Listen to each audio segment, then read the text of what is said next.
ভার্সিটির গেট দিয়ে একটা মার্সিডিজ গাড়ি প্রবেশ করলো। গাড়িতে দেখে সকলেই তাকিয়েছিল। গাড়িটা কিছু দূর যাওয়ার পরেই গাড়ি থেমে গেল। সেখান থেকে একজন সুদর্শন স্মার্ট ছেলে নামলো। ছেলেটা কালো প্যান্ট, কালো শার্ট, সাথে লোফার জুতো পরেছে। দেখতে পুরো নায়কের মতো।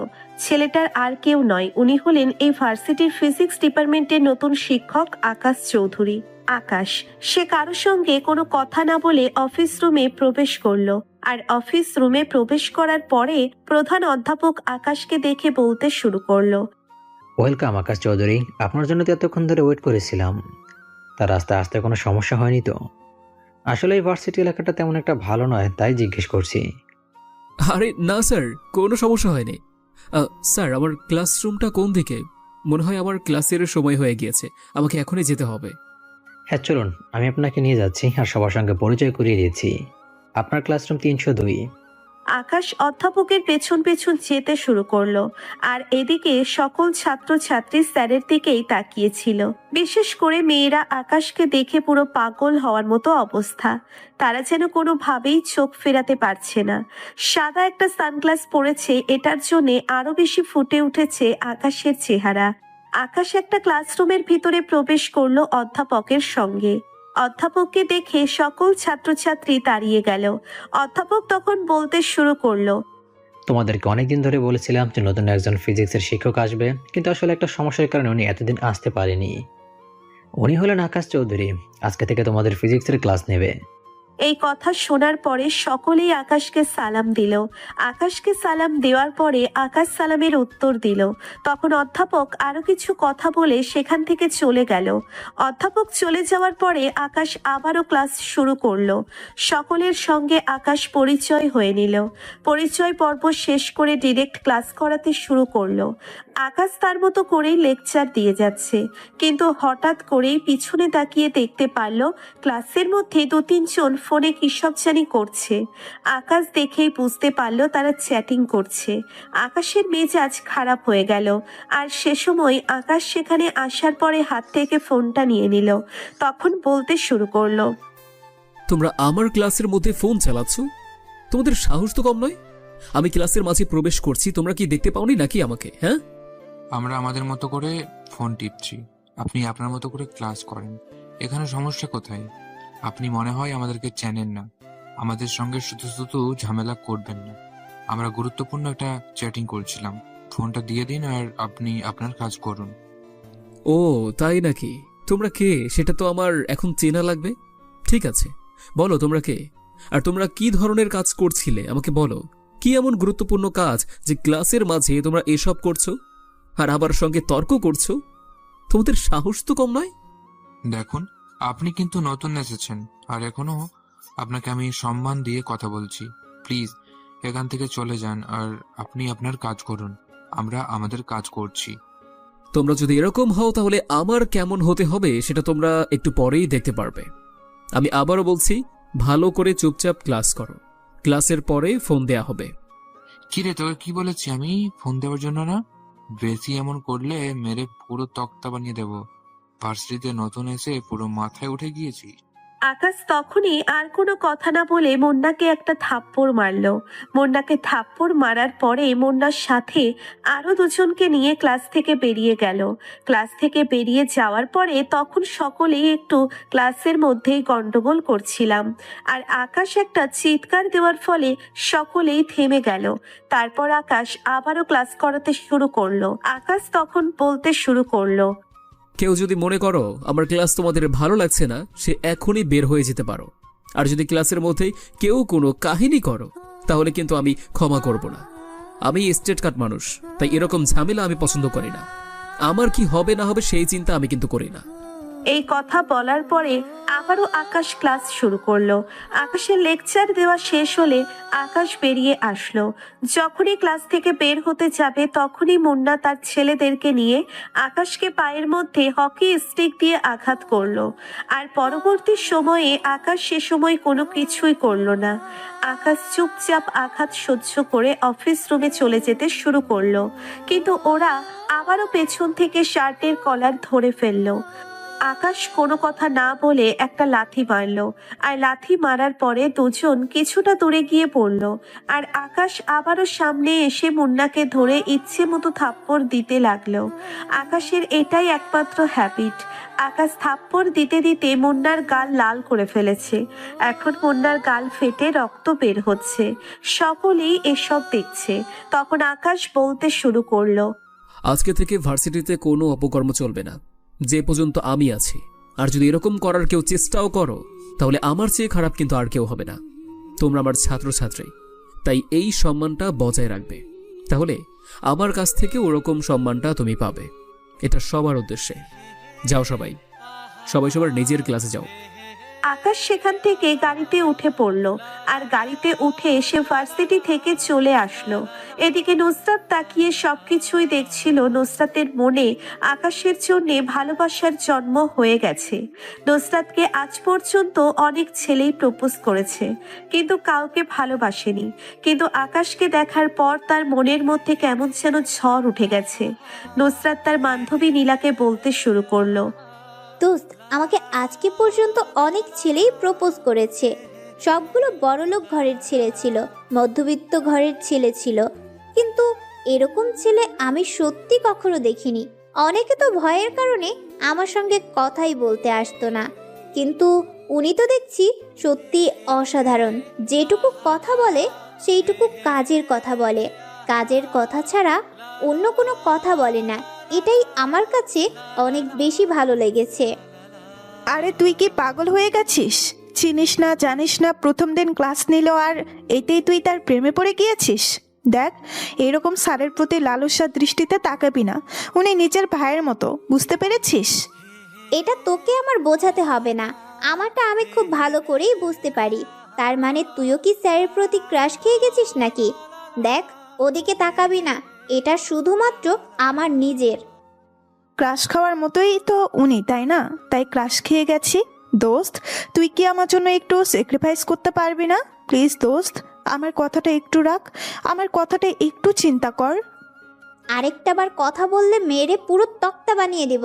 চল তাড়াতাড়ি বাসায় যাব, আর ওনার ব্যাপারে খোঁজ নিতে হবে। দেখি, রুমানকে আজকে ফোন দিব ওনার ব্যাপারে ভালোভাবে খোঁজ নেওয়ার জন্য। এই কথা বলে দুজন মিলে গাড়িতে উঠে পড়ল। আর গাড়িতে কথা বলতে বলতে ওরা বাসায় চলে গেল যে যার মতো। আর এদিকে আকাশ সে বাসায় এসে ফ্রেশ হয়ে খাবার খেয়ে নেয়। তারপর ল্যাপটপ সামনে নিয়ে বসে পড়ল। উদ্দেশ্য ভার্সিটির কিছু লোকের লিস্ট করছে কাকে আগে মারবে। হঠাৎ করেই তার ফোনটা বেজে উঠল। আর আকাশ তা রিসিভ করলো। কলটা রিসিভ করার পরে ওপাশ থেকে আকাশকে বলতে লাগলো, ভাই, আজকে ভার্সিটির ছাদের মধ্যে একটা ডিল হওয়ার কথা। এখানে কয়েকজন বাইরে থেকে লোক আসবে, কিন্তু কার সঙ্গে দেখা করতে আসবে ভার্সিটির ছাদে সেটা এখনো পর্যন্ত জানতে পারিনি। আজকে যে আসবে এটা শিওর, কী বিষয় নিয়ে কথা বলবে সেটা জানি না। হ্যাঁ, বুঝতে পেরেছি। বিষয়টা আমি আগে থেকেই জানি। আর শোন, তোরা ভার্সিটির আশেপাশে যাবি না, কারণ তোদেরকে দেখলে ওরা সাবধান হয়ে যাবে। যা করার আমি একাই করব, তোদের কোনো কিছু করতে হবে না। তোরা তোদের মতো থাক। ভাই, আরেকটা কথা ছিল, আপনি যদি একটু গোডাউনে আসতেন তাহলে কিছু বিষয় আপনাকে দেখাতাম।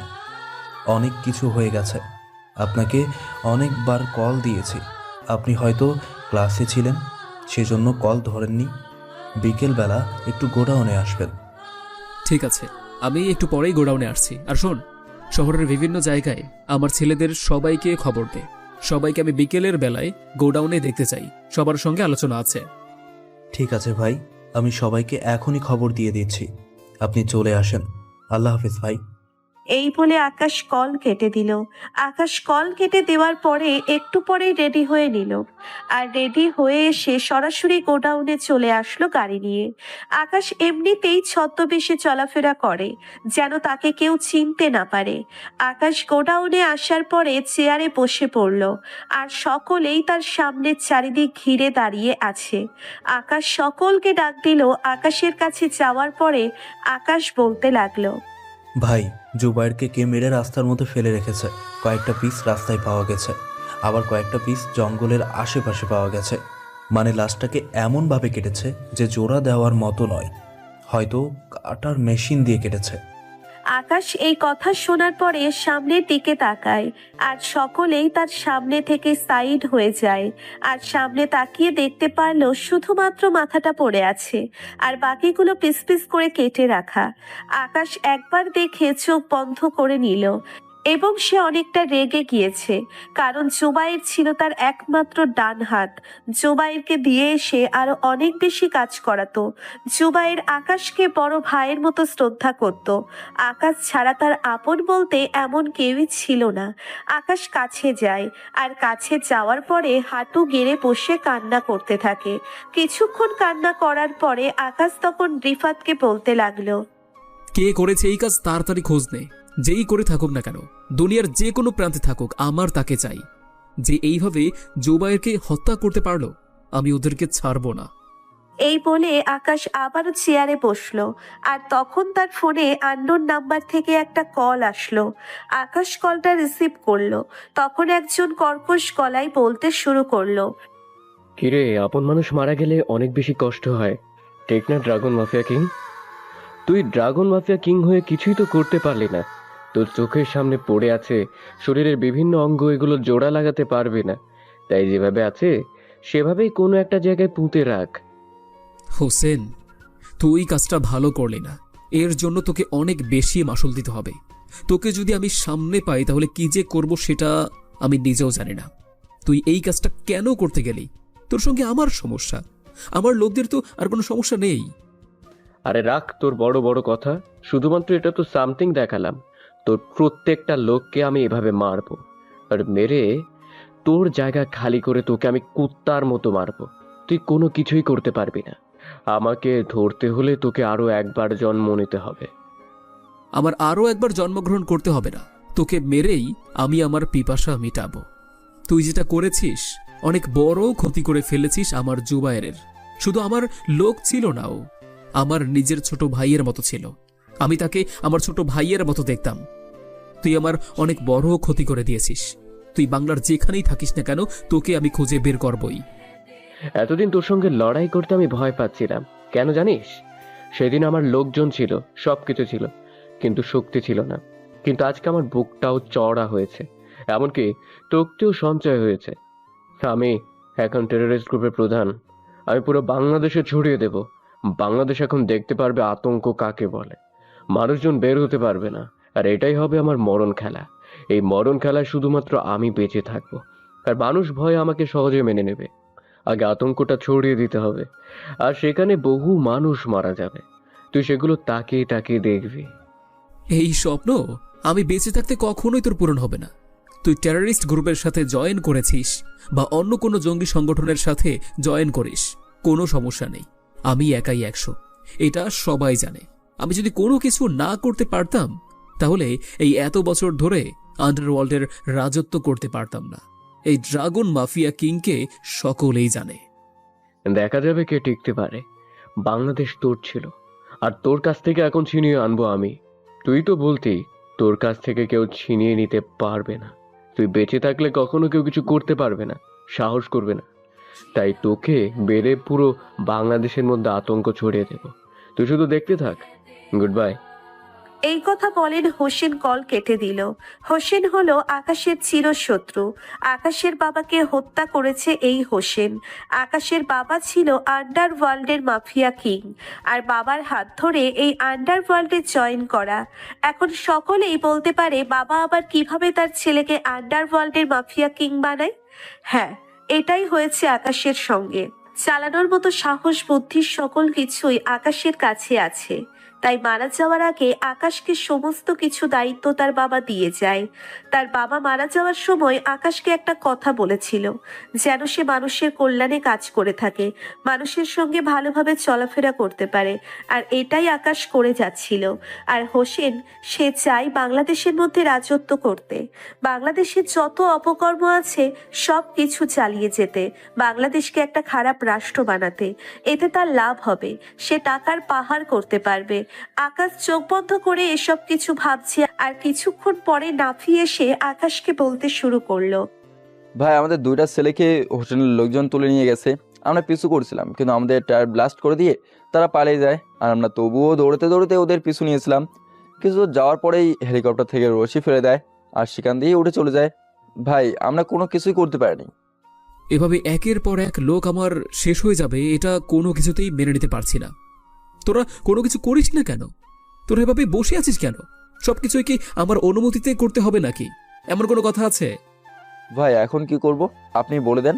আমাদের প্রতিটা অফিসে তেমন বেশি কিছু অস্ত্রপাতি নেই, আর অস্ত্র না থাকলে কি আর মানুষ ভয় পাবে? অস্ত্র ছাড়া তো কোনো কিছু করা যায় না। নতুন নতুন অস্ত্র নিয়ে আসলে ভালো হতো। শোন, তোরা 15 দিনের জন্য সবাই মিলে রাঙামাটি যাবে, আর রাঙামাটি থেকে তোদেরকে একজন ট্রেনিং দেবে, আর সেই নামটা হচ্ছে ফয়সাল। ফয়সাল ব্রিটিশ আর্মিতে 25 বছর দায়িত্ব পালন করেছেন, আর এখন রিটায়ার্ডে আছে। উনি অনেক ভালো লোক, তোদেরকে ভালোভাবেই ট্রেনিং দিতে পারবে, কমান্ডো ট্রেনিং। আর 15 দিনের মধ্যেই আশা করি শেষ হবে। আর এর মধ্যে আমি মালয়েশিয়া থেকে অস্ত্রগুলো নিয়ে আসার ব্যবস্থা করছি। আপাতত কোনো কিছু করা লাগবে না, কোনো কিছু করতে গেলেই আমাদেরই ক্ষতি হয়ে যাবে, তাই চুপ করে থাকা ছাড়া আর কোনো উপায় নেই। এভাবে আকাশ তাদেরকে অনেক কিছুই বুঝিয়ে দিতে লাগলো। সন্ধ্যা হয়ে গেল। সন্ধ্যার সময় আকাশের মিটিং শেষ করে সবাইকে সবার জায়গায় চলে যেতে বলল। কালকে সবাই মিলে সেই রাঙামাটি চলে যাবে। আকাশ মাত্র 20 জনকে কমান্ডো ট্রেনিং দিয়ে নিয়ে আসবে, কারণ এভিশন আকাশের অনেক কাছে আর ওরা অনেক সাহসী। তারপর আকাশ ছদ্মবেশে ভার্সিটিতে শুরু করলো। আর ভার্সিটিতে সে চারিদিক থেকে ঘোরাঘুরি করে দেখতে লাগলো কিভাবে সে ভিতরে প্রবেশ করতে পারবে। আর সে সময় দেখতে পারবেন একদিক থেকে দেওয়াল ভাঙা আছে, আর সেখানে আকাশ দেওয়াল টপকে ভার্সিটির ভিতরে প্রবেশ করলো। আর ভার্সিটির ভিতর প্রবেশ করতেই কেমন যেন একটা গন্ধ ভেসে আসছে, আর এটা শুধু মদের গন্ধ। আকাশ ধীরে ধীরে সামনে এগিয়ে যায়, আর আকাশ মাইক্রোফোনে বলে দিল, রিফাত, তুই রাফিকে নিয়ে তাড়াতাড়ি করে ভার্সিটির কাছে একটু চলে আয়। আমি ভার্সিটির উত্তর দিকে প্রবেশ করেছি। এখানে এসে দেখবি যে দেওয়ালের অর্ধেকটা ভাঙা, আর সেখান দিয়েই উঠে ভিতরে প্রবেশ করবে। তাড়াতাড়ি আয়। আকাশ 5 মিনিট ওয়েট করলো সেখানেই। 5 মিনিটের মধ্যে রিফাত আর নাফি দুজনে চলে আসলো। আর রিফাত নাফিকে সেখানেই দাঁড়িয়ে থাকতে বলল, কিন্তু রিফাত কোনো কিছুই বুঝতে পারছে না তারা এখানে কেন দাঁড়িয়ে আছে। আকাশ তার কোমর থেকে পিস্তলটা নিয়ে সামনের দিকে যেতে শুরু করলো। সে আস্তে আস্তে ছাদের মধ্যে প্রবেশ করলো, আর ছাদের দরজার কাছে থাকতেই ওদের কথাবার্তাগুলো শুনতে শুরু করলো। আর ওরা এরকম বলছে, রফিক, এভাবে কিন্তু আমাদের দেখা করাটা একদমই ভুল হচ্ছে। আকাশ যদি একবার ব্যাপারটা জানতে পারে তখন কিন্তু আমাদের এই সমস্যা হবে। আকাশের কাছ থেকে পালিয়ে যাওয়া মানে পুরো অসম্ভব। ঠিক আছে, এটাই শেষবার দেখা, তারপর থেকে মোবাইলে সব কিছু যোগাযোগ হবে। কিন্তু এখন আমরা যে কারণে দেখা করেছি, এখন সেটা নিয়ে আলোচনা করা যাক। আকাশের 2টা ছেলেকে ধরে নিয়ে গেছে। আপনার লোকজন এখন ওদের কাছ থেকে কোনো কিছু জানা গেছে কিনা সেটা বলেন। আমি অনেক চেষ্টা করেছি, কিন্তু ওদের কাছ থেকে কোনো কিছু জানতে পারিনি। ওরা মরতে রাজি আছে, কিন্তু কোনো কিছু স্বীকার করতে রাজি নয়। এখন কি করব সেটা চিন্তা করছি। এভাবে তুলে আনলে তো আর হবে না, কোনো কিছু করতে হবে, আগাতে হবে। আমরা কিন্তু থেমে গেছি। এখন হোসেন ভাই পরবর্তী আপডেট কি দেয় সেটার জন্য ওয়েট করতে হবে আমাদের। হ্যাঁ, সেটাই তো মূল কথা। হোসেন ভাই পরবর্তী আপডেট কী দেয় সেটার জন্য আমাদের ওয়েট করতে হবে। কিন্তু আপাতত আমাদের ব্যবসাগুলো চালিয়ে যেতে হবে। ড্রাগসের ব্যবসাগুলো কিন্তু আরও বিস্তার করতে হবে। হ্যাঁ, সেটাই হচ্ছে মূল কথা। আর কালকে আমি 1 ট্রাকের মধ্যে মালামাল পাঠিয়ে দেব, আর এগুলো বিভিন্ন ভার্সিটি কলেজে পাঠিয়ে দেবে।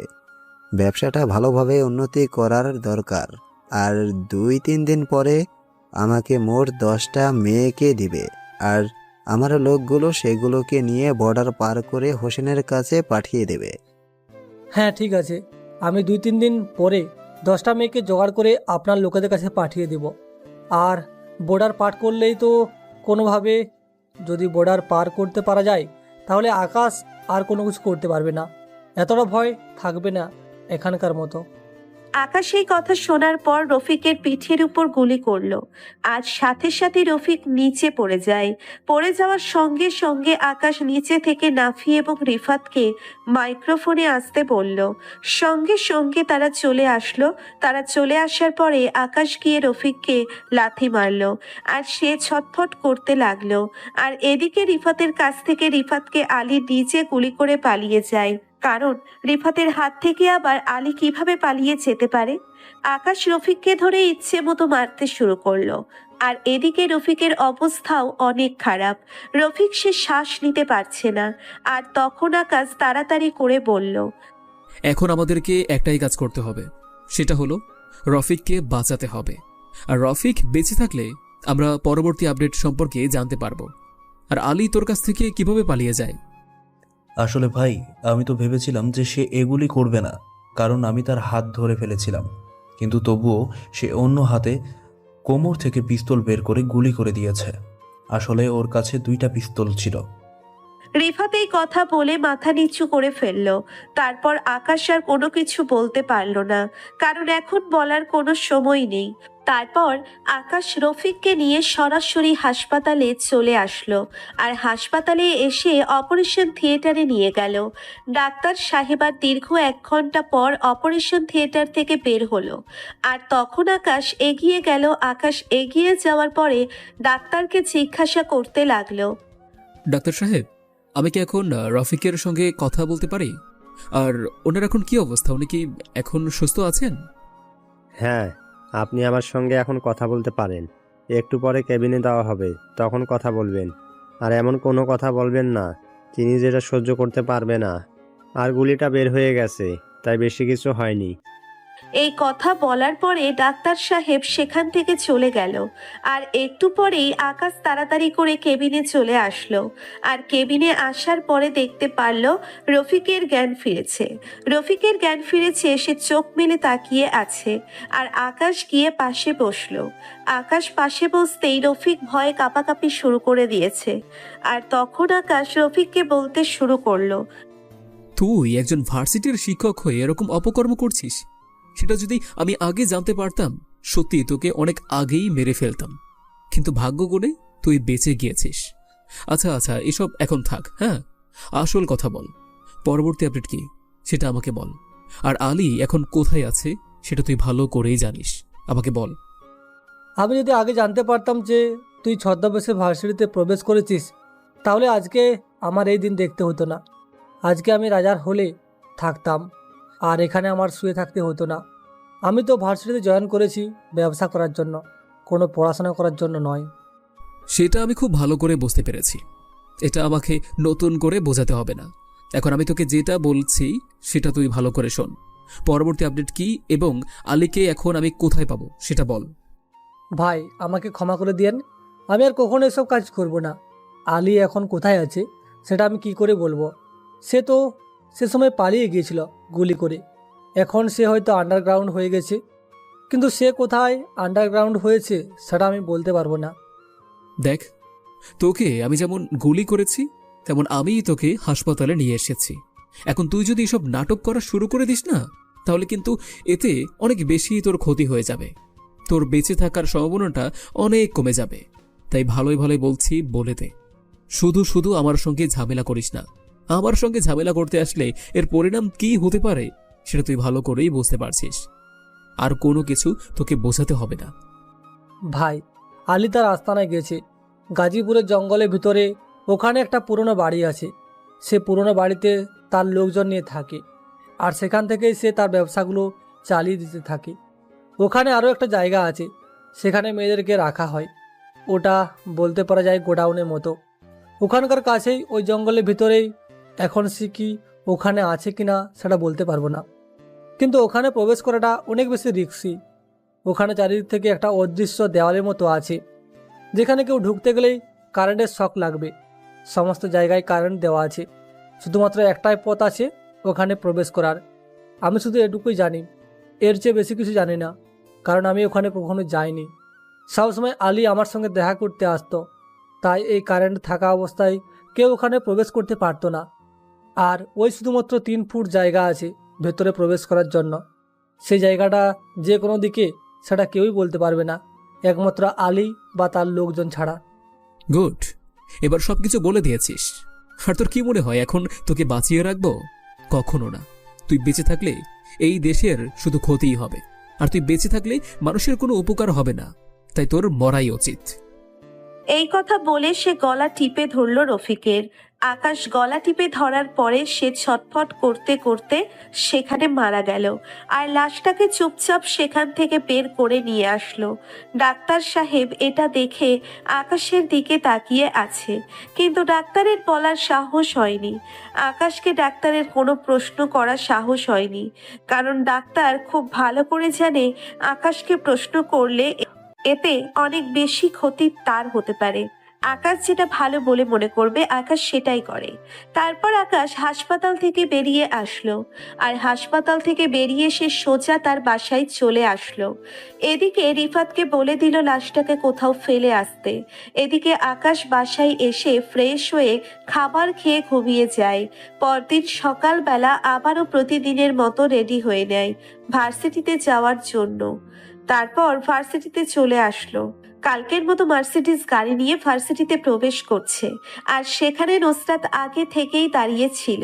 হয়তো আকাশকে দেখার জন্যেই এতক্ষণ ধরে অধীর আগ্রহে দাঁড়িয়েছিল। গাড়িটা থামার পরেই আকাশ যখনই নামতে যাবে তখন নুসরাত এসে আকাশকে বলতে লাগলো, স্যার আপনার সঙ্গে আমার কিছু কথা আছে।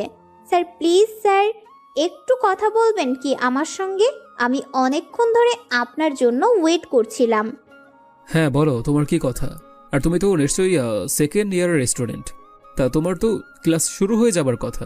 তুমি এখন আমার কাছে কি চাও? স্যার আমি ক্লাসে চলে যাচ্ছি, কোনো সমস্যা নেই। স্যার আপনি ছুটির পরে একটু আমার জন্য ওয়েট করবেন প্লিজ স্যার। আমার একটা আবদার রক্ষা করেন। আমি ছুটির পরে আপনাকে নিয়ে একটা জায়গায় যাব, জাস্ট রেস্টুরেন্টে গিয়ে কফি খাবো, আরও কিছু কথা বলবো। প্লিজ স্যার আপনি রাজি হয়ে যান। এই মেয়ে, তুমি কি বলছো তুমি জানো? তুমি একটা শিক্ষকের সঙ্গে রেস্টুরেন্টে গিয়ে কফি খেতে চাও? মানে তোমার কি মাথা ঠিক আছে নাকি? হ্যাঁ, কোনো কিছু খেয়ে আসছো? হ্যাঁ, শিক্ষকের সঙ্গে কিভাবে কথা বলতে হয় জানো না তুমি? আমাকে কি তুমি এরকম শিক্ষক পেয়েছো যে যা ইচ্ছা তাই বলে যাবে আমাকে? স্যার আপনি এরকম নেগেটিভলি চিন্তা করছেন কেন? আপনি পজিটিভলি চিন্তা করেন। স্যার আমাকে ফিরিয়ে দেবেন না স্যার, আমি অনেকক্ষণ ধরে আপনার জন্য ওয়েট করে আছি। প্লিজ স্যার আমার একটা কথা রাখেন। ঠিক আছে, আমি চেষ্টা করে দেখব, তবে আমি কথা দিতে পারছি না, কারণ অনেক ব্যস্ত থাকতে পারি আমি। আল্লাহ হাফিজ, এখন তুমি তোমার ক্লাসে যাও। এই বলে আকাশ আবারও অফিস রুমে চলে আসলো। আকাশ অফিস রুমে আসার পরে একা একাই হাসতে লাগলো, কারণ সে নুসরাতকে আগে থেকেই চেনে। কারণ মূলত নুসরাতকে একটু বাঁচানোর জন্যেই আকাশ এই ভার্সিটিতে এসেছে। সাথে তার একটা মিশন। এক কাজে দুই কাজ হয়ে গেল আকাশের। নুসরাতকে প্রথম দেখেছিল একটা শপিং মলে, আর শপিং মলে দেখেই খোঁজ খবর নিয়ে সে এই ভার্সিটিতে এসেছে। সে খুব ভালো করেই জানে তাকে দেখলে নুসরাত পছন্দ করবে, আর একটু বাঁচিয়ে দেখতে হবে। এরকম ভাবনাতেই আকাশ এখানে এসেছে। কিছুক্ষণ পরে আকাশ তার ক্লাসে প্রবেশ করলো। আকাশ ক্লাসে প্রবেশ করার পরে সবাই দাঁড়িয়ে সালাম জানালো। আকাশ সকলের সঙ্গে শুভেচ্ছা বিনিময় করে আবারও ক্লাস নিতে শুরু করলো। কালকের ছেলেটা মুন্না আজকে ক্লাসের মধ্যে চুপচাপ বসে আছেন। আকাশ সে তার নিজের মতো করেই ক্লাস নিচ্ছে। আর কিছুক্ষণ পরে আকাশ মুন্নাকে প্রশ্ন করলো। মুন্না দাঁড়িয়ে কোনো উত্তর দিতে পারলো না। আকাশ আর কোনো কিছু বলল না। ছেলেটাকে এমনিতেই কালকে অনেক মারা হয়েছে। তারপর মুন্না বসে পড়ল। আর এদিকে আকাশ তার ক্লাস শেষ করে যখনই বের হতে যাবে তখনই দেখতে পারলো সেখানে নুসরাত দাঁড়িয়ে আছে। আর নুসরাত তখন বলতে লাগলো, তো স্যার আপনার তো এখন ক্লাস শেষ। স্যার আপনি একটু আগাতে থাকেন, আমি আপনার পেছনে আসছি, না হলে তো আবার অন্য কেউ কিছু মনে করবে। প্লিজ স্যার, না করবেন না। আকাশ নুসরাতের কথায় কোনো প্রতি উত্তর করলো না। আকাশ গাড়ি নিয়ে গেটের বাইরে চলে আসলো, আর গেটের বাহিরে এসে কিছুটা দূরে দাঁড়িয়ে আছে গাড়ি নিয়ে। হঠাৎ করেই নুসরাত এসে গাড়িতে বসে পড়ল। এটা দেখে আকাশ সত্যি অবাক হয়ে গেছে। নুসরাতকে কোনো কিছু না বলে আকাশ গাড়ি চালাতে শুরু করলো। গাড়ি চালাতে চালাতে সে পার্কের দিকেই যাচ্ছিল। হঠাৎ করেই নুসরাত একটা কথা বলল। কি ব্যাপার ড্রাগন মাফিয়া কিং? আপনি কি মনে করেছেন আমি আপনার ব্যাপারে কোনো কিছুই জানি না? আমি আপনার ব্যাপারে সব কিছুই জানি। আর আপনি এখানে কেন এসেছেন সেটাও আমি খুব ভালো করে জানি। আপনি এখানে একটা মিশনে এসেছেন, আর একটা কারণে এসেছেন, সেটা হলো আমার কারণে। আমাকে আপনি পছন্দ করেন, আর এক কাজে দুই কাজ করতে এসেছেন, কি তাই তো? আকাশ নুসরাতের মুখ থেকে এরকম কথা শুনে গাড়িটা ব্রেক করলো, আর রানিং অবস্থায় গাড়িটা ব্রেক করার ফলে কিছুটা ভয় পেয়ে গেল নুসরাত। আর আকাশ ফ্যালফ্যাল দৃষ্টিতে নুসরাতের দিকে তাকিয়ে আছে, কোনো কিছু বুঝতে পারছে না আকাশের হঠাৎ করে কি হয়ে গেল। আকাশ কিছুক্ষণ তাকিয়ে থাকার পরে আমতা আমতা করে নুসরাতকে বলতে লাগলো। কি ব্যাপার, তুমি আমার ব্যাপারে এরকম বলছো কেন? আমি শুধুমাত্রই একজন তোমার শিক্ষক, এর চেয়ে বেশি কিছু না। আর হ্যাঁ, আর এমন উল্টাপাল্টা কথা বলবেন আমার সঙ্গে। আপনি যতই লুকানোর চেষ্টা করুন না কেন, আমি কিন্তু সব কিছুই জানি। আর আমি কিভাবে জানলাম সেটা না হয় পরেই বলি, আগে আমি যেটা বলেছি সেটা বলেন।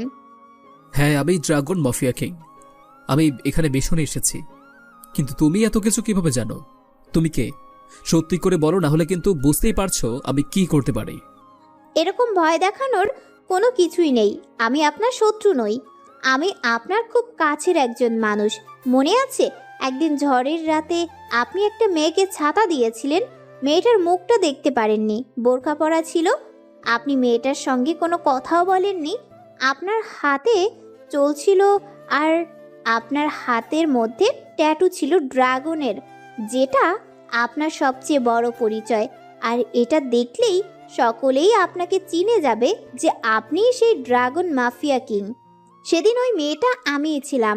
সেদিন বৃষ্টিতে আপনাকে অনেক সুন্দর লাগছিল। তো বলা যায় ওই দিন থেকেই আপনার উপর ক্রাশ খেয়ে গেছি। আর সেদিন থেকেই আপনাকে ফলো করতে শুরু করি। আর ফলো করতে করতে বেশ কিছু তথ্য জানতে পারি আমি, যে আপনি সেই ড্রাগন মাফিয়া কিং। তারপর একটু খোঁজ নিতে যখন দেখলাম আপনি ভার্সিটিতে এসেছেন, তখন তো বাজারের কথা যে এরকম একটা লোক ভার্সিটিতে এসেছে শুধুমাত্র একটা মিশনে। আর ওই দিন শপিং মলে আমাকে দেখে আপনি পছন্দ করেছিলেন। আপনার চোখ দেখে বুঝে ফেলেছিলাম, তাই ভাবলাম হয়তো আমার কারণে এখানে এসেছেন, এইটুকুই, এছাড়া আর কোনো কিছু না। এটা কিন্তু তুমি ভুল করলে। আমার লাইফের সঙ্গে তোমার লাইফ জড়ানো যাবে না। আর তুমি আমাকে কতটুকু চেনো? এভাবে কারোর সঙ্গে কথা বলা, প্রেম করা, এটা কোনো বিষয় না। হ্যাঁ, এভাবে কোনো ভালোবাসা হয় না, কিন্তু পরিচয় তো হতে সমস্যা নেই। আমি তো আমার পরিচয় দিয়ে দিলাম। আর আমার পরিচয় আমি কিভাবে দিব? আমার পরিচয় তো আপনি অনেক আগে থেকেই বের করে ফেলেছেন। আমি কে, কোথায় থাকি, আমার বাবা কে, মা কে, সব কিছু। দেখো, এটা ঠিক যে শপিং মলে তোমাকে দেখে আমি প্রথম দেখায় ভালোবেসে ফেলেছি, কিন্তু এটা শুধুমাত্র একটা মোহ ছাড়া আর কোনো কিছু না। কারণ দেখো, আমার লাইফের সঙ্গে তোমার লাইফ কখনো মিলবে না। তুমি তোমার বাবা মার একমাত্র মেয়ে। তোমাকে নিয়ে ওনাদের অনেক স্বপ্ন আছে। আর তাছাড়া তোমার সঙ্গে আমার পরিচয় বেশি দিনের না, মাত্র 2-1 দিনের পরিচয়। এভাবে তো আর কখনো একটা ভালোবাসার সম্পর্ক হতে পারে না। তাই বলছি, তোমার দিন তুমি দেখো, আমার দিন আমি দেখি। আমার কাজের সঙ্গে তোমার ফ্যামিলি অভ্যস্ত নয়, আর আমার কাজগুলো ওনারা পছন্দ করবে না। কোনো মা বাবা চায় না যে তার মেয়েটাকে এরকম একটা মাফিয়ার হাতে তুলে দেওয়ার জন্য। দেখো, আমি কিন্তু একজন সাংবাদিক, ক্রাইম রিপোর্টার।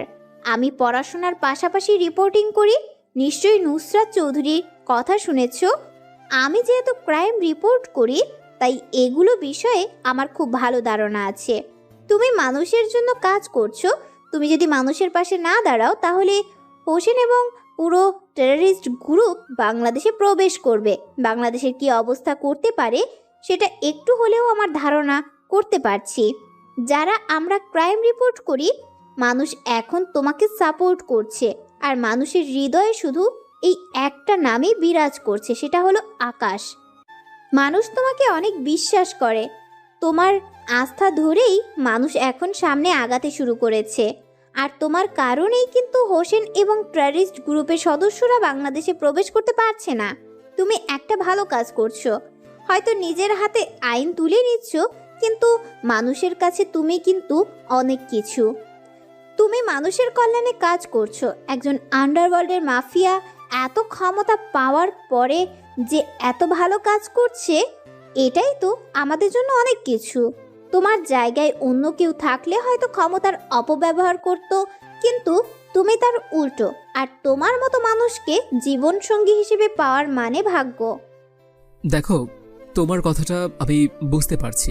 তুমি হয়তো আমাকে ভালোবাসো, আমার প্রফেশনকে তুমি সম্মান জানাচ্ছ, কিন্তু তোমার মতো করে কয়জন বুঝতে পারবে সেটা বলতে পারবে আমাকে? হ্যাঁ, হয়তো আমার মা বাবাকে আমি বোঝাতে পারবো না এই বিষয়ে, কারণ আমার মা বাবা জানে মাফিয়া কিং মানে অনেক খারাপ একজন মানুষ, সন্ত্রাস, এসব। আর কোনো মা বাবাই চায় না যে তার মেয়েটাকে এরকম একটা লোকের হাতে তুলে দেওয়ার জন্য। তবে আমি আমার মা বাবাকে বোঝাতে পারবো না, তোমাকেও ছাড়তে পারবো না। আমি জানি না আমি কি করব। আপাতত তোমার কোনো কিছু করার প্রয়োজন নেই। আর ভার্সিটিতে এভাবে আমার সঙ্গে কথা বলতে এসো না, তাহলে তুমি সবার চোখে পড়ে যাবে। আর তুমি সবার চোখে পড়ে গেলে কিন্তু তোমার নিজেরই সমস্যা হবে। আর এখন বাসায় চলে যাও। আর কোনো কথা না বলে আকাশ গাড়ি চালাতে শুরু করলো। আর গাড়ি চালাতে চালাতে নুসরাতের বাসার সামনে এসে নুসরাতকে নামিয়ে দিয়ে চলে গেল। এদিকে আকাশ গোডাউনে এসে নিজের প্রস্তুতি নিতে থাকে। আজকে আলীর আস্তানায় অ্যাকশনে যাবে, আর সে কারণে শহরের যত ছেলে আছে সমস্ত ছেলেকে খবর দেওয়া হয়েছে। আর ছেলেগুলো বিকেলের মধ্যেই সবাই চলে এসেছে, তারা নিজেদের প্রস্তুতি নিয়ে এসেছে। আকাশ সন্ধ্যার সময় গাড়িতে উঠে পড়ল সবাইকে নিয়ে। আকাশ কোন গাড়িতে আছে সেটা বলতে পারবে না, সবগুলো মার্সিডিজ গাড়ি নিয়ে যাচ্ছে, রাস্তার মধ্যে সারি সারি করে রাখা হয়েছে। আর কিছুক্ষণ পরেই গাড়িগুলো চলতে শুরু করলো। আর এটা দেখে সকলেই তাকিয়েছিল। এত দামি দামি গাড়ি রাস্তা দিয়ে যাচ্ছে, সে কারণে সবাই বুঝে গেছে এটা আর কেউ নয়, এটা হলো আকাশ চৌধুরী। আকাশ চৌধুরী যাচ্ছে, সবাই আকাশ চৌধুরীর নামে জয়ধ্বনি করছে। আর হঠাৎ করেই নুসরাতের ফোন থেকে আকাশকে কল দিল। আর আকাশ সে সময় কলটা রিসিভ করলো। ওটা রিসিভ করার পর ওপাশ থেকে আকাশকে বলতে শুরু করলো, আমিও সঙ্গে যাব তোমাদের। তুমি যদি আমাকে সঙ্গে করে না নিয়ে যাও, তাহলে আমি যেটা ইচ্ছে সেটাই করব। আমি কোনো কথা শুনবো না, আমি এই জায়গায় দাঁড়িয়ে আছি। আকাশ কল কেটে দিল। আকাশ কল কেটে দিয়ে একটা প্ল্যান তৈরি করলো, যে প্ল্যানের মধ্যে নুসরাতকে কাজে লাগানো যাবে। নুসরাতের হাত ধরেই তারা ভিতরে প্রবেশ করতে পারবে। আকাশ নুসরাতকে সেখান থেকে পিক করলো। নুসরাত আকাশের পাশে বসার পরে অনেক খুশি হয়ে গেল। সে তো খুশিতে পাগল অবস্থা। এই প্রথম খুব কাছ থেকে একটা অপারেশন দেখতে পারবে। আর নুসরাত আকাশের সঙ্গে কথা বলছেন।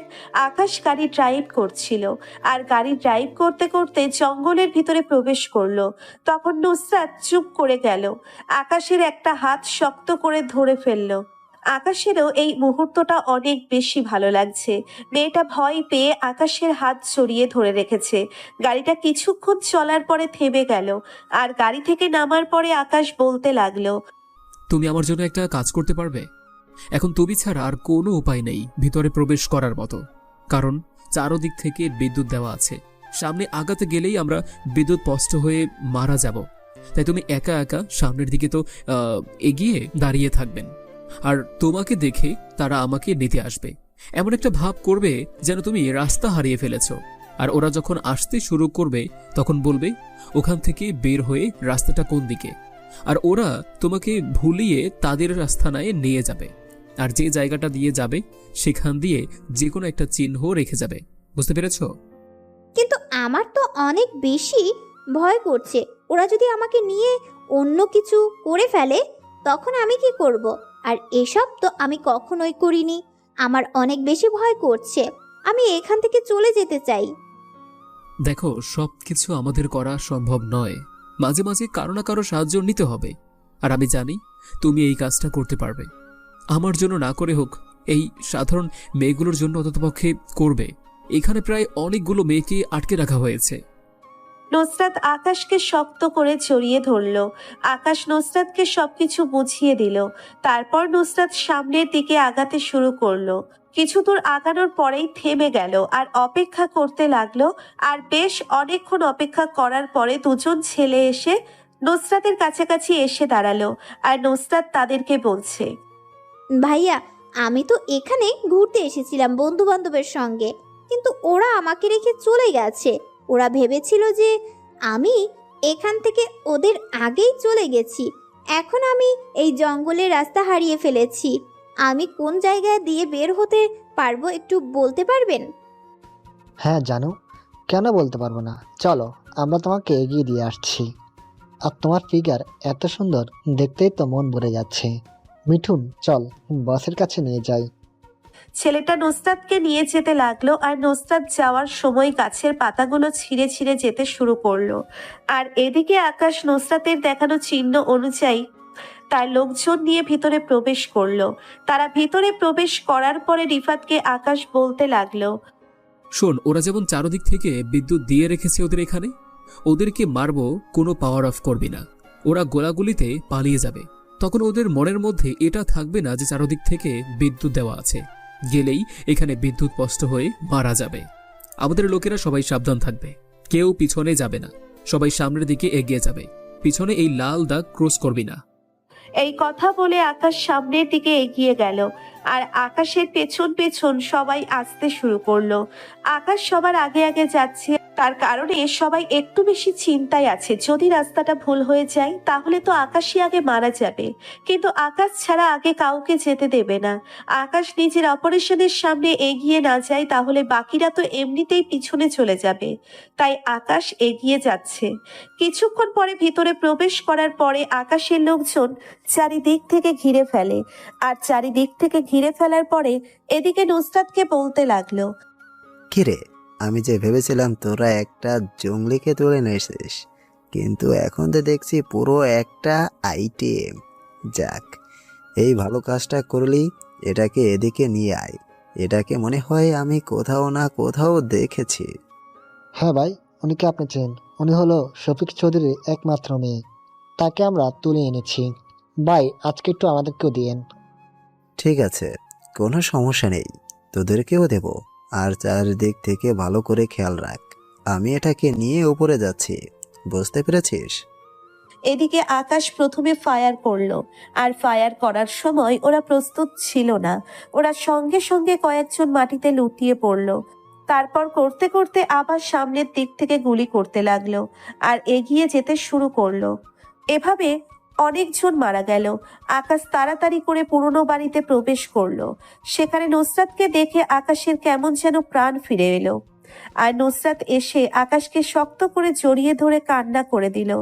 তারপর আকাশ নুসরাতকে নিয়ে বের হতে হতে গুলি করতে থাকে। আর এদিকে আলীকে ধরে নিয়ে যায় আকাশের লোকেরা। আর আকাশ বের হয়ে ওখানে বোম ব্লাস্ট করে দেয়। আর সবকিছু পুড়ে ছারখার হয়ে যায়। আর এদিকে নুসরাতকে নিয়ে সরাসরি গোডাউনে চলে আসে। আর নুসরাতকে রিফাত কফি এনে দিল। এদিকে আকাশ তখন নুসরাতকে বলতে লাগলো, নুসরাত, তুমি ছিলে বলেই আজকে এই অপারেশনটা খুব তাড়াতাড়ি শেষ করতে পেরেছি, নাহলে কিন্তু এটা অনেকটা কঠিন হয়ে যেত। আমার রাস্তা খুঁজে পেতে অনেকটা সময় লেগে যেত। হ্যাঁ, আমি ছিলাম বলেই তো এমনটা হয়েছে, কিন্তু এদিকে যে আমি কতটা ভয়ে ছিলাম সেটা একমাত্র আমিই জানি। এখন আমি বাসায় যাব। এখানে নিয়ে এসেছো কেন? আমাকে বাসায় দিয়ে আসো প্লিজ। আমি তোমার এখানে যেতে পারবো না, আমার হাতে অনেক কাজ আছে। আমি রিফাতকে বলে দিয়েছি, রিফাত তোমাকে তোমার বাসার সামনে নামিয়ে দিয়ে আসবে। রিফাত, যা তো। আকাশ কয়েকবার বলার পরে নুসরাত রাজি হয়ে গেল। আর এদিকে রিফাত নুসরাতকে তার বাসার সামনে নামিয়ে দিয়ে আসলো। আর আকাশ আলীকে বন্দি করে রাখা সেই রুমটার মধ্যে প্রবেশ করলো। আলী আকাশকে দেখেই ছটফট করতে শুরু করলো। আর তখন আকাশ সে আলীকে বলতে লাগলো, কিরে, আমাকে দেখেই তোর এই অবস্থা? এরপরে কি করব সেটা দেখলে তো তোর অবস্থা আরও খারাপ হয়ে যাবে। যাক, এখন আসল কথায় আসি। কথাটা হচ্ছে, হোসেন এখন কোন দেশে আছে? তোর সঙ্গে হোসেনের কিভাবে যোগাযোগ হয়? সব কিছু ডিটেলসে আমাকে বল। হোসেন এখন ব্যাংকক আছে, আর ব্যাংকক থেকে টেররিস্ট গ্রুপের সাহায্যে সকল কিছু নিয়ন্ত্রণ করে থাকে। ওই টেররিস্ট গ্রুপ হোসেনকে সাহায্য করছে এসব করানোর জন্য। আর হোসেন যদি ওদের কাছ থেকে চলে আসে, হোসেন যদি কোনো কিছু করে, তাহলে আর কখনো বাংলাদেশের দিকে ফিরেও তাকাবে না। এই হোসেনের কারণে টেররিস্ট গ্রুপ এরকম করছে। সেটা আমি খুব ভালো করেই জানি। হোসেন সাহায্য করছে বলেই এই টেররিস্ট গ্রুপ বাংলাদেশের মধ্যে বিস্তার লাভ করছে। হোসেন যদি সাহায্য না করত তাহলে এটা কখনোই সম্ভব হতো না। আজকে হোসেন যদি মারা যায় না, তাহলে টেররিস্ট গ্রুপ দ্বিতীয়বার কখনো বাংলাদেশের কথা মাথায় আনবে না। ভাই, আমাকে ছেড়ে দাও। আমি অনেক বেশি ভুল করেছি, অন্যায় করেছি, আমি জানি। তবুও আমি তোমার কাছে নিজের জীবন ভিক্ষা চাইছি।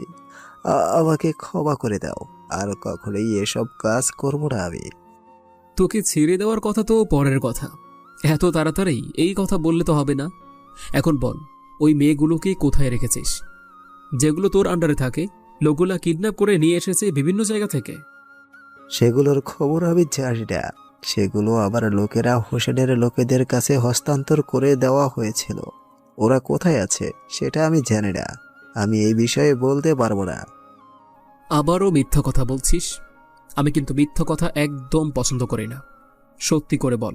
যদি না বলিস তাহলে কিন্তু তুই যে ব্যবস্থা করেছিলি এই ব্যবস্থাই তোর জন্য তোলা থাকবে। আকাশ ভালোভাবে বলল, কিন্তু আলী আকাশের কোনো কথাই উত্তর দিল না। বারবার বলছে আমি জানি না। আর সেই জন্যে আকাশ সেই কারেন্টের সব দেওয়ার জন্য তার মেশিন এগিয়ে নিয়ে আসলো।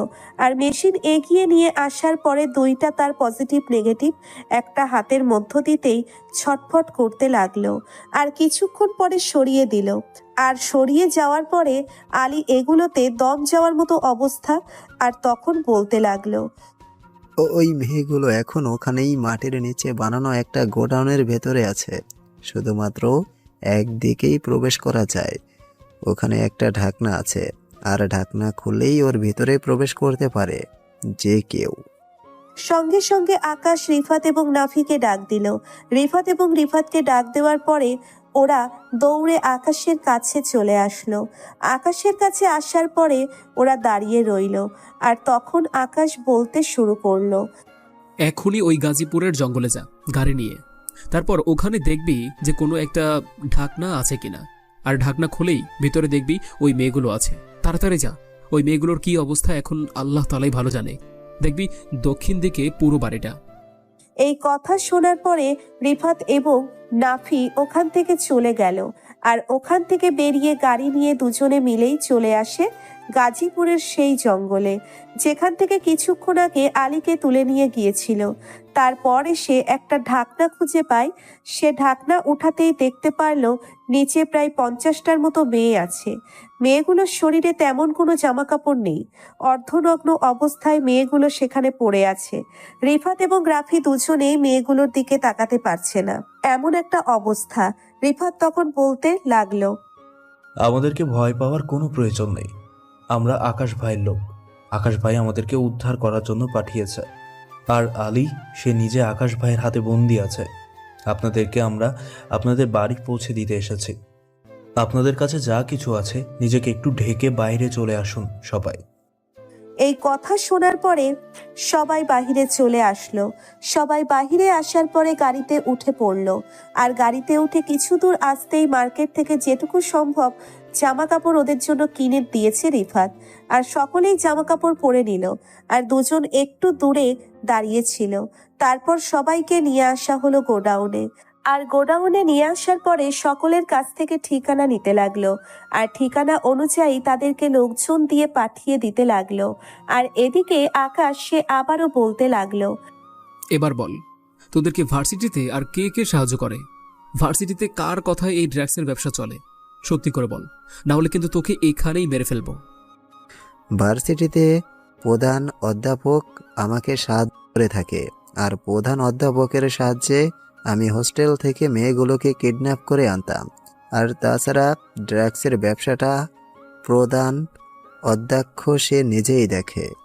What a plan! তোদের এক একটাকে পুরস্কৃত করা উচিত, কিন্তু আফসোস এটা করতে পারলাম না।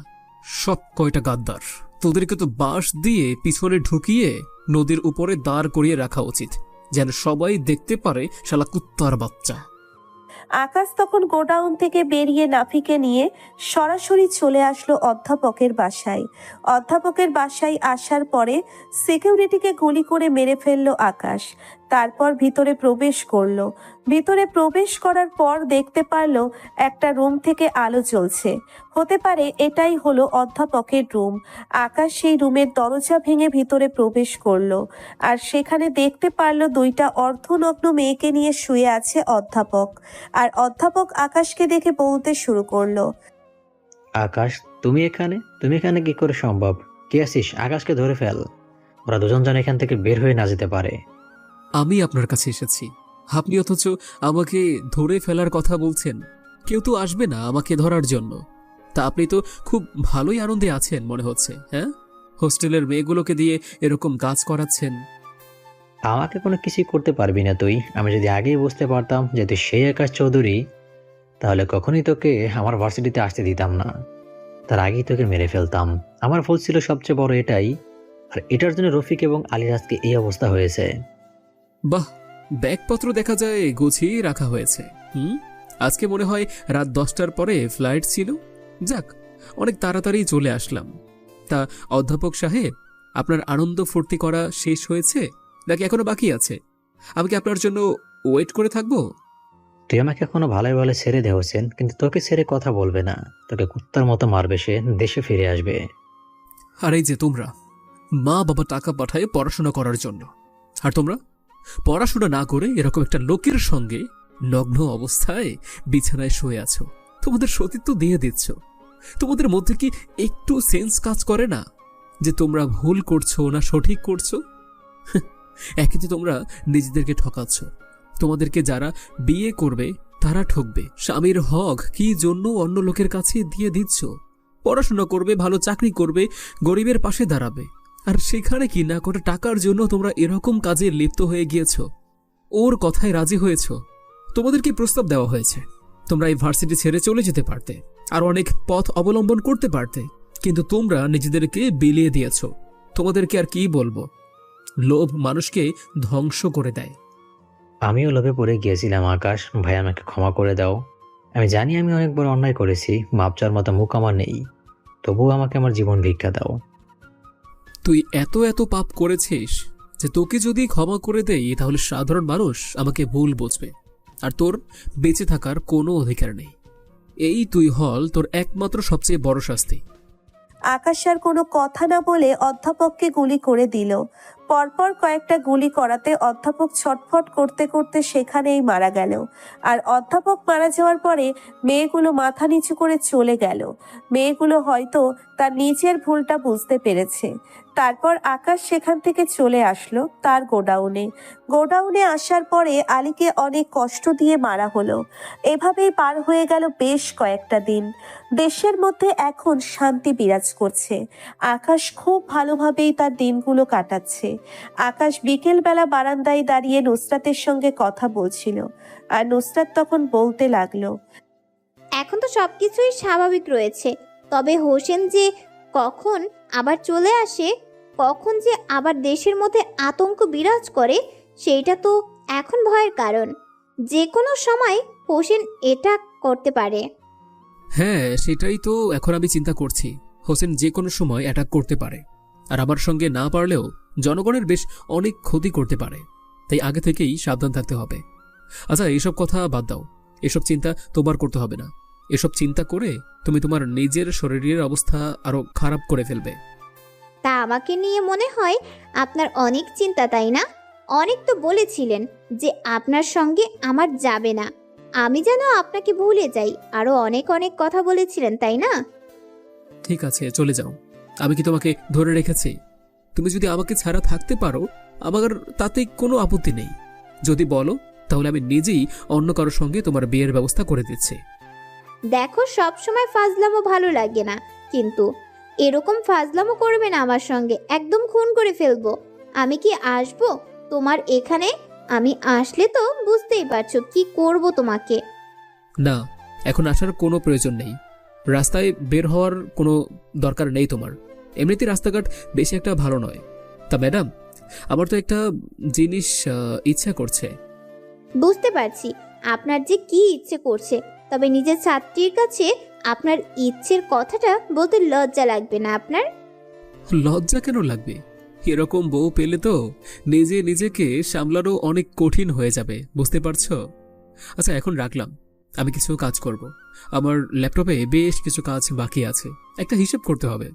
নতুন একটা হাসপাতালের জন্য প্ল্যান করছি, এখানে সময় দেওয়া লাগবে। আমি রাতেই কল দিব। আল্লাহ হাফিজ। ঠিক আছে, আমি তাহলে ঘুমিয়ে পড়লাম, আর সন্ধ্যার সময় কল দিয়ে আমাকে জাগিয়ে দিও। আল্লাহ হাফিজ, লাভ ইউ। আর যদি কল না দিয়ে উঠিয়েছো না, পরে কিন্তু তোমার খবর করব। তারপর আকাশ কল কেটে দিয়ে তার নিজের কাজ করতে শুরু করলো। আর এভাবেই বেশ কিছুক্ষণ সময় পার হয়ে গেল। হঠাৎ করেই আকাশের ফোনটা বেজে উঠলো। আকাশ কলটা রিসিভ করলো আর ওপাশ থেকে আকাশকে বলতে লাগলো, কিরে আকাশ চৌধুরী, অনেক তো কাজ করেছিস, আবার অনেক কিছুই ধ্বংস করেছিস, কিন্তু এখন পর্যন্ত নিজের হুটাকে ঠিক করে রাখতে পারলি না। অবশেষে তাকে কিডন্যাপ করতেই হলো। ভেবেছিলাম তুই তোর বউকে অনেকটা সিকিউরিটি দিয়ে রাখবি, তোর কাছাকাছি রাখবি, কিন্তু এভাবে যে একা একা থাকবে, এটা সত্যি অবাক করা ঘটনা। নুসরাতের মা বাবা সবাইকে তুলে নিয়েছি। আমি বুঝি নুসরাতকে পেতে চাস? তাহলে আমার কাছে তাড়াতাড়ি চলে আয়, নাহলে কিন্তু নুসরাতের এমন একটা অবস্থা করব যে তুই কল্পনাও করতে পারবি না। নুসরাতকে ধর্ষণ করে সবকিছু ছিঁড়ে রাস্তার মধ্যে নগ্ন অবস্থায় ফেলে রাখবো। আমি কতটা খারাপ এটা তুই ভালো করেই জানিস। কুত্তার বাচ্চা, তোর দিন ফুরিয়ে আসছে। আমি এতদিন তোর জন্যই অপেক্ষা করেছিলাম। আমার দেশে এসে অনেক বেশি ভুল করেছিস। যতদিন পর্যন্ত ব্যাংককে ছিলি, ফ্রি ছিলি, ততদিন পর্যন্ত নিজেকে সুরক্ষিত রেখেছিলি। এবার দেশে এসে গিয়েছিস, এখন বুঝতে পারবি এই আকাশ চৌধুরী কি জিনিস। এই বলে আকাশ কল কেটে দিল। আর কল কেটে দেওয়ার পরে তার লোকজনদেরকে কল করলো। বাংলাদেশের আনাচে কানাচে যত লোকজন রয়েছে সবাইকে 20 মিনিটের মধ্যে তার সামনে দেখতে চায়। কথা বলে আকাশ রিফাতের কাছ থেকে কল কেটে দিল। কল কেটে দেওয়ার পরে আকাশ তাড়াতাড়ি করে বের হয়ে গোডাউনে চলে আসলো। গোডাউনে আসার পরে দেখতে পারলো অনেক ছেলেরা এসে গেছে অলরেডি। তারপরে সবাইকে তাদের মতো করে প্ল্যান বুঝিয়ে দিল কিভাবে কি করতে হবে। আর 10 মিনিটের মধ্যেই আকাশ গোডাউন থেকে তার গাড়ি নিয়ে আর একটা ব্যাগ নিয়ে যেতে শুরু করলো। যেতে যেতে সে নাফিকে কল দিয়ে সমস্ত কিছু বুঝিয়ে দেয়। আর জঙ্গলে পুরো বাড়ির সামনে সেখানে গাড়ি থামালো। আর প্রায় 30 মিনিট পরে সেই গাজীপুরের জঙ্গলে পুরো বাড়ির সামনে সেখানে গাড়ি থামালো। আর গাড়ি থামানোর পরে সেখানে দাঁড়িয়ে রইল। কিছুক্ষণ পরেই কয়েকজন এসে আকাশের হাত বেঁধে গোডাউনের ভিতরে নিয়ে গেল। গোডাউনের ভিতরে আকাশ যাওয়ার পরে দেখতে পারল নুসরাত এবং তার মা বাবাকে বেঁধে রেখেছে চেয়ারের সঙ্গে। নুসরাত আকাশকে দেখে ওদেরকে বলতে লাগলো, বলেছিলাম না আকাশ চলে আসবে, শুধুমাত্র কয়েক মিনিট অপেক্ষা কর, আকাশ চলে এসেছে। এবার হোসেন, তুই বুঝবি কত ধানে কত চাল। এই দেশে এসে এসব অপকর্ম করা তোর জন্য মানায় না। যে পর্যন্ত আকাশের মতো মানুষ বেঁচে আছে, পুরো 18 কোটি মানুষ আকাশের ওপর এখন নির্ভর করে। পুরো 18 কোটি মানুষ শান্তিতে ঘুমাতে পারে শুধুমাত্র আকাশের জন্য। আকাশের একটা ডাক বাংলাদেশের আনাচে কানাচে যত লোকজন রয়েছে সকলেই আকাশের এক কথায় চলে আসবে, যে কিনা খালি পকেটে কোটি কোটি টাকার ডিল করে থাকে আন্ডারওয়ার্ল্ডে। অনেক কথা বলেছিস, এবার কথা বলা বন্ধ কর। আমি তোকে তো চেয়েছিলাম সেই সময় বিছানায় নিয়ে যাওয়ার জন্য, কিন্তু তোকে বিছানায় নিয়ে গেলে চলবে না। তোর মা বাবার সামনে তোর সঙ্গে আমি অসভ্যতামো করব। তোর মা বাবা বুড়ো বয়সে দেখুক তার মেয়ের সঙ্গে আমি কিরকম করতে পারি। যে পর্যন্ত আকাশ বেঁচে আছে সে পর্যন্ত, আকাশের দেহ থেকে প্রাণটা না চলে যায় সে পর্যন্ত আমি আমার নিজেকে নিয়ে চিন্তা করি না। আমি এখন তোকে নিয়ে চিন্তা করছি। আকাশ তার ভালোবাসাকে কিভাবে রক্ষা করবে সেটা আকাশ খুব ভালো করেই জানে। তুই যতই কথা বলিস না কেন, কোনো লাভ হবে না। আকাশ তখন হোসেনের লোকজনকে মারতে শুরু করলো। আর হোসেনের লোকজন আকাশের কাছে মার খেয়ে মাটিতে পড়ে গেল। আর তখনই হোসেন পিস্তল তাক করলো নুসরাতের দিকে। আর সঙ্গে সঙ্গে আকাশ তার মারামারি বন্ধ করে দেয়। তখনই হোসেনের লোকজন আকাশকে ধরে ফেললো আর আকাশকে ধরে ইচ্ছে মতো মারতে শুরু করলো। আকাশের নাক দিয়ে মুখ দিয়ে রক্ত বের হচ্ছে। আর কিছুক্ষণের মধ্যেই ওরা চলে আসলো। আর যখনই আকাশ মুখ দিয়ে ফায়ার করতে বলল, তখনই চারিদিক থেকে ঝাঁকে ঝাঁকে গুলি করতে শুরু করলো আকাশের লোকজন। আকাশও উঠে নুসরাতের হাতের বাঁধন খুলে দেয় আর নুসরাতের হাতে একটা পিস্তল দিয়ে দেয়। আর নুসরাতের হাতে পিস্তল দেওয়ার পরে নুসরাত ওদেরকে গুলি করতে থাকে। আর এদিকে আকাশ আবারও নুসরাতের মা বাবাকে মুক্ত করে দেয় এবং তাদেরকে সরিয়ে নিয়ে যায় আকাশ। আকাশ গুলি করতে করতে প্রায় সব লোকগুলোকেই মেরে ফেললো। আর হোসেন যে সময় বুঝতে পারলো তার সময় শেষ হয়ে আসছে, তখন হোসেন পালাতে শুরু করলো, কিন্তু সেটা নুসরাতের চোখে পড়ে গেল। নুসরাত হোসেনকে একটা লাথি মারলো। লাথি মারতেই হোসেন মাটিতে পড়ে গেল। আর তখন আকাশ এসে তার বুকের উপর পাড়া দিল। বুকের উপর পা দিয়ে বলতে লাগলো, আজকে থেকে বাংলার মানুষগুলো রাতের বেলা শান্তিতে ঘুমাতে পারবে। আজকে থেকে অন্ততপক্ষে মানুষগুলো এটা বলতে পারবে যে আর কোনো বোম ব্লাস্টের ভয় নেই। আর কেউ রাতের বেলা ঘুমন্ত অবস্থায় বোম ব্লাস্ট করবে না। আর কোনো মানুষ আতঙ্কে থাকবে না। এতদিন শুধুমাত্র তোর জন্য মানুষগুলো ঘুমাতে পারছিল না। এই শহরটাকে তো পুরো, কিন্তু শেষ রক্ষা হলো না। সেই আমার হাতেই তোকে মরতে হবে। ভাই আমাকে ক্ষমা করে দে, আমি অনেক বেশি ভুল করেছি। চল আমরা দুজনে মিলে ব্যবসা করি। আমি আর কখনো মানুষের ক্ষতি করব না, আর কখনো টেররিস্ট গ্রুপের সঙ্গে আমি সাহায্য করব না, ওদের সঙ্গে যোগাযোগ রাখবো না। আমি এখন থেকে মানুষের কল্যাণে কাজ করব। আমি তোর সাথে থাকতে চাই। প্লিজ তুই আমাকে ক্ষমা করে দে। তুই যদি মানুষকে বলিস তাহলে মানুষ আমাকে ক্ষমা করে দেবে। হ্যাঁ, এটা ঠিক। আমি যদি মানুষের সামনে গিয়ে বলি যে তুই ভালো হয়ে গিয়েছিস, সাধারণ মানুষগুলো এই আমার কথায় ঠিকই শুনতে পারবে। কিন্তু আমি এটা কখনোই করব না, কারণ তোর মতো হারাবির বেঁচে থাকার কোনো অধিকার নেই। তুই মানুষগুলোকে শান্তিতে থাকতে দিসনি। প্রতিটা মেয়ে তার অনিরাপত্তায় ভোগেছিল। মেয়েগুলোকে শান্তিতে চলাফেরা করতে দিসনি। শুধুমাত্র তোর জন্য মেয়েগুলো ঠিকমতো ভার্সিটিতে কলেজে যেতে পারতো না। হোস্টেলের মেয়েগুলো সারাক্ষণ ভয়ে ভয়ে থাকতো যে কখন তাদেরকে তুলে নিয়ে যাওয়া হবে।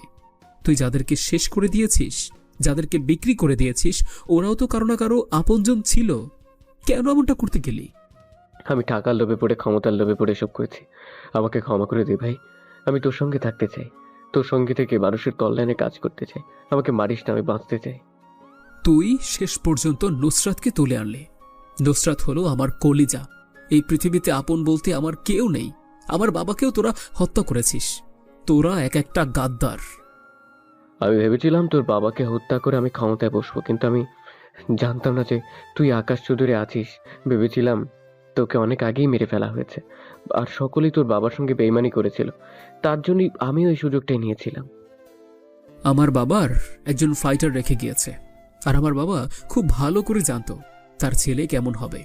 এখন বিদায় নেওয়ার পালা তোর সাথে যারা যারা ছিল সবাইকে উপরে পাঠিয়ে দিয়েছি। তুই সবার লাস্টে যাচ্ছিস। ব্যাকআপ। এই বলে আকাশ গুলি করে দিল। আর ছটফট করতে করতে সেখানেই হোসেন মারা গেল। তখনই নুসরাত এসে আকাশকে শক্ত করে জড়িয়ে ধরে কান্না করতে লাগলো। আর সবাই এদিকেই তাকিয়েছিল। এজন্য আকাশ কিছুটা লজ্জা পেয়ে যায়। তারপর নুসরাতকে নিয়ে সরাসরি আকাশের বাসায় নিয়ে আসে। তারপর ধুমধাম করে আকাশ এবং নুসরাতের বিয়েটা হয়ে যায়। আর এখন আকাশ দাঁড়িয়ে আছে বাসর ঘরের সামনে। ভিতরে যেতে অনেক ভয় লাগছে, কারণ ভিতরে যে মানুষটা বসে আছে, মানুষটা অত্যন্ত রাগী একটা মানুষ। কেমন যেন আজকে অন্য রকম লাগছে, প্রতিদিনের চেয়ে একটু ভিন্ন। আকাশ ভয়ে ভয়ে বাসর ঘরে প্রবেশ করলো। আর বাসর ঘরে প্রবেশ করার পরে সামনের দিকে তাকিয়ে দেখতে পারল তার নতুন বউ বিছানায় ঘোমটা দিয়ে বসে আছে, লাল বেনারসি পরে। আকাশ তার পাশে বসলো। তার পাশে বসার পরে যখনই ঘোমটা তুলতে যাবে, তখনই নুসরাত নিজেকে বলতে লাগলো, সামান্য ঘুমটা তুলতে কি হয়েছে? এতটা সময় নিতে পারে সেটা সত্যি অবাক করা। আপনি এত শক্ত একটা মানুষ, আর এখানে এসে এত ভয় পাচ্ছেন কেন স্যার? জানি না, খুব বেশি নার্ভাস লাগছে। আসলে প্রথমবার বিয়ে করেছি তো, তার জন্য হয়তো এমনটা লাগছে। পরবর্তী সময় যখন আবার বিয়ে করব, তখন আর এমন লাগবে না। কি বললে তুমি? আরেকটা বিয়ে করবে মানে? আরেকবার যদি বিয়ের কথা নাম নিয়েছো না, তোমাকে বাসর রাতেই আমি খুন করে ফেলবো। তোমার সাহস কি করে হয় এরকম একটা সুন্দরী স্মার্ট বউ থাকতে তুমি অন্য মেয়েকে বিয়ে করতে চাও? আরে আমি তো তোমাকে রাগানোর জন্য বলেছি। তা অনেকদিন তো ওয়েট করছিলাম তোমাকে কাছে পাওয়ার জন্য। তা এখনো কি দৌড়ে দৌড়ে বসে থাকবে, নাকি একটু কাছে আসবে? বংশের বাতি জ্বালাতে হবে তো নাকি? নুসরাত আকাশের মুখে এই কথা শুনে আকাশকে শক্ত করে জড়িয়ে ধরলো, আর আকাশও শক্ত করে জড়িয়ে ধরলো। আর কিছুক্ষণ পরে আকাশ নুসরাতের ঠোঁটজোড়া দখল করে নিল, আর 5 মিনিট পরে ছেড়ে দিল। আর তখন নুসরাত বলতে লাগলো, এভাবে কি কাউকে কিস করে? আর একটু হলেই তো আমি উপরে চলে যেতাম। তুমি তো আমাকে মারার প্ল্যান করছো। এই কথা বলার পরে আকাশ নুসরাতকে শক্ত করে জড়িয়ে ধরলো। নুসরাতও লজ্জা পেয়ে আকাশকে শক্ত করে জড়িয়ে ধরলো। এভাবেই দুজনে মিলে হারিয়ে গেল এক অজানা রাজ্যে। এভাবেই না হয় থাকুক তাদের মিষ্টি ভালোবাসার গল্পটা। নিত্য নতুন ভালোবাসার গল্প পেতে আমাদের চ্যানেলটি এখনই সাবস্ক্রাইব করে পাশে থাকবেন। ধন্যবাদ সবাইকে।